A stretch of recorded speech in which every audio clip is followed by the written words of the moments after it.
of people. We live in the first era of history where our sense of self-worth can be updated in real time. Every like, every follower, every view. Yet, anxiety, low self-worth, low self-esteem continue to rise. I'm not an expert on what I'm about to talk about. This is just my experience that I came here to share with you, and something that I try to not have rule my life anymore. My name is Hatem. I'm a son, a brother, a friend, a partner, and I play paddle on Saturdays. Other people know me as Chiati.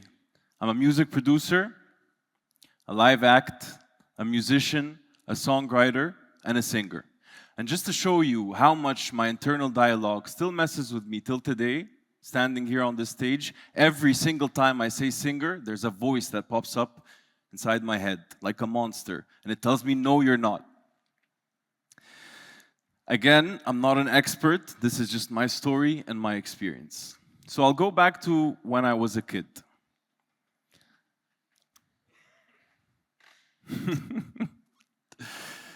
So my parents always pushed us to do great things. They always supported us and taught us how to be the best versions of ourselves. I was a troublemaker. I didn't have good grades. I had very bad luck in my romantic life, if that's what you want to call it. And I was always the last to be picked in sports teams. How the achieve mentality that my parents instilled in me affected me was that I perceived that to be that I had to achieve in order to be worthy and to be loved. At about 8 years old, I started playing guitar. Things slowly changed. At around 12, I was already on stage with famous musicians, in a band with people who were 10 years older than me. And people were coming to me after the show. You're such an amazing guitarist, you're a prodigy, you're a genius. And suddenly I got this influx of validation. And I'm gonna be completely honest, I wasn't an insane guitarist or a genius or a prodigy, but it was a nice gimmick to have a kid this tall, playing a guitar this big, and making facial expressions like he has 2 mortgages and a divorce. Yes, this is the face. If any of you follow me on Instagram or have come to my shows, you'll know the face. I still make it till today. I learned very early on that if what I do can change how people view me, and if my perception of how people view me, it can change how I view myself. And this is a notion that I held on to all my life. Now, you don't need to use the word addiction if it bothers you, if you don't want to, but the pattern is very similar. Achievement, relief. Praise, relief. Success, relief. And then I wanted more and more, and it was never enough. Now, if it was there, I felt good. Very, very good. But when the validation was not there, I'd end up feeling unworthy, empty, and alone. Now, fast forward about 5 years. I was 17 at that age. And I entered the electronic music scene. And while I was falling in love with the culture and the sound system and the community and the music itself, of course, the same pattern happened of when I was young. I didn't feel like I belonged. I didn't feel seen. I didn't feel the praise and the prodigy mentality that I had when I was a kid, which led me feeling like I belong. And I craved it. So I started making electronic music and DJing. At that time, I was playing some gigs. I traveled, studied in Berlin, electronic music, was playing there. And then I came back and something happened. I got a near-death experience. And this is a story for another time, maybe my next TEDx talk, we'll see. But it's just safe to say that a lot changed after that. My style and my taste started shifting away from what the people around me were making. And this was terrifying. I had such low self-esteem and such low confidence that stepping away from what everyone around me was making towards something that they deemed commercial and mainstream led me feeling that I wouldn't belong. I would no longer get their validation. But I did it anyway. I stopped DJing altogether, and I focused on playing and making original melodic house music live. Now, I'd love to stand here and tell you that this completely solved the issue, that I no longer was seeking validation, but no, it made it actually worse, because as I became more and more successful and more seen, things like people coming to me after the shows and telling me, your set was life-changing, you're such an amazing artist. DJs and radios started playing my tracks. And every once in a while, very rarely, someone would come up to me and want to take a picture with me. I don't know why. All I know is that all of that felt good. It felt very good. Now, these are some gigs abroad, yeah. The problem wasn't that I wanted success. There's nothing wrong with wanting success. The problem was that I needed it. I craved it. Every single action in my life, even in things I said, in the type of music that I made, in the motive, everything was done with a motive of seeking validation, to feel special, to be seen, to feel needed, to feel all of these things. Okay? So, what's the solution? Okay. Just before the solution, I'll tell you something else, because this is important. While we don't see as many declines and rejections as the supports, because most of the rejections, people just don't answer. Every single DJ who passed on a track that I sent felt like they were passing on me. Every label rejection felt personal, like an attack.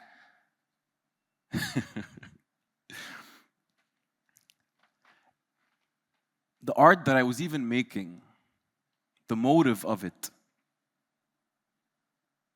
it was like I was telling the art that I was making to tell me who I was through other people's eyes. Now, I thought to myself, till all of that time, I was thinking in a way of, what can I take from the world? What can I take? Validation, views, followers, success, just filling myself with things from the outside. Slowly, I started to flip this mentality to, what can I give the world? How can I contribute to my community? How can I be there for my friends and family? How can I develop a spiritual relationship with a higher power? How can I help others and try not to tell anyone about it, which is very hard. And in regards to art, slowly I started to have more confidence in my taste. And I started approaching it from a place of, it's not a vehicle for success. It's an expression. It's an extension of my humanity. Now, if I think of the moments that are truly special in my life, the moments where I didn't have a care in the world, where I wasn't thinking, I was creating without thinking if the track would go to a specific label, or who would listen to it, how many plays it would get, was when I was in the spiritual flow of making great art. I wasn't thinking, I was just expressing myself with my voice, with my humanity, with my experiences. And there is something in that connection to myself, my connection to a higher power, to other people, that is 1,000 times more special than applause, praise, success, or anything. Success became a possible outcome, but it wasn't the motive and the purpose. So, 2 years ago, I asked one of my mentors a very simple question. I told him, how do we build self-esteem? And he answered very simply, by doing esteemable things. So I'm going to break this down. As I was saying before, I started focusing on my relationship to the community. Instead of asking the question, and feeling like I don't belong to the world and taking from it and always having expectations, I started to connect with the world. And then I felt like I belonged. Every day I was trying to work on myself and be 0.001% better. I started doing activities and hobbies that had nothing to do with my work. Paddle, yoga, holistic activities, anything it is. And I started to get better at it. And coffee. Okay, I started to focus more intentionally on helping people, not just cross a check mark. I started to understand the concept of selfless helping, or mentoring another artist, or helping someone else. I started to be more intentional with my family, with my friends, with my partner. And when I stopped thinking from my own self-centered view of the world, which is, what do I want? My fears, my desires, my needs, me, self-centeredness all the time, I started to connect with the world and to join the world. And like I was saying, I felt like I belonged. Now, again, the more my world grew with different things, the less my self-worth was depending on what was happening in my career. The attachment was breaking. Art became something that I'm expressing, something I'm doing, but the music is not me. It is something apart. So if someone likes or dislikes a song, it's not me. It's not a personal attack to me. Now, this is a very big question, and I'm not here to answer it. I'm not even fit to answer this question. But I'll say, what is art for me? Art is an extension of my humanity, of my experiences, of my voice. The only person that has my voice and my story is me. Now this song, the lyrics are very dark. Exhibit A.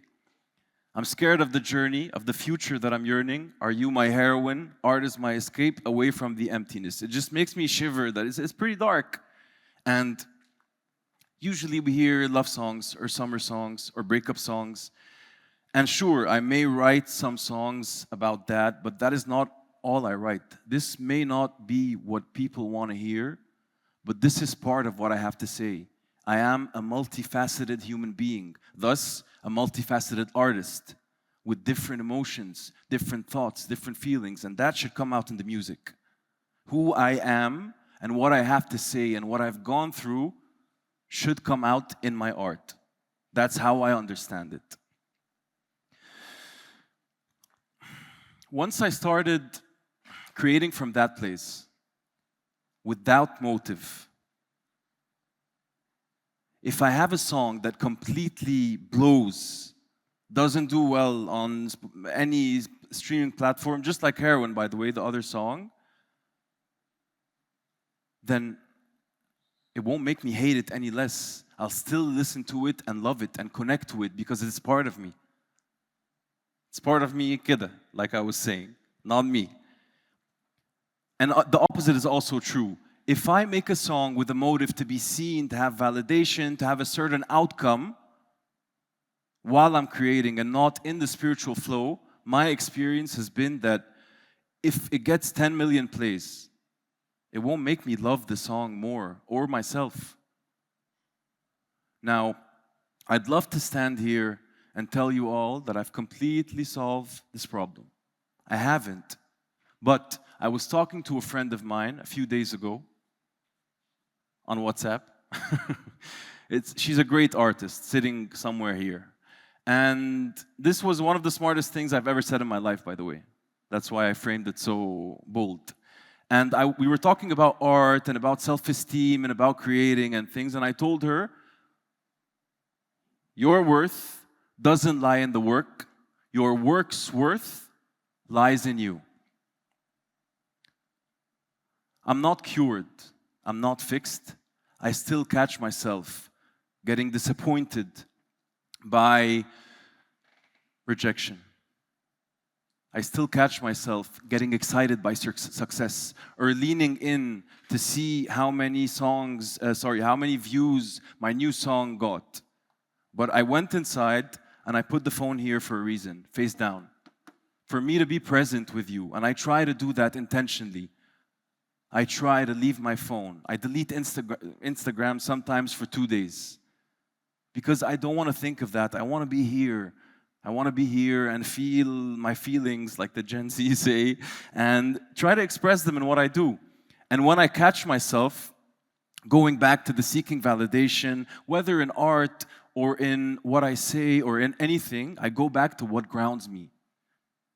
First, I become aware of my actions, see what I'm doing, question my motives, and then I go back to what grounds me, my spirituality, my relationships, being of service to others, personal growth, and creating art that is true to who I am. And when I started creating from that place and living in that way, I became freer to live in a kind of way that no amount of applause can give and no amount of rejection can take away.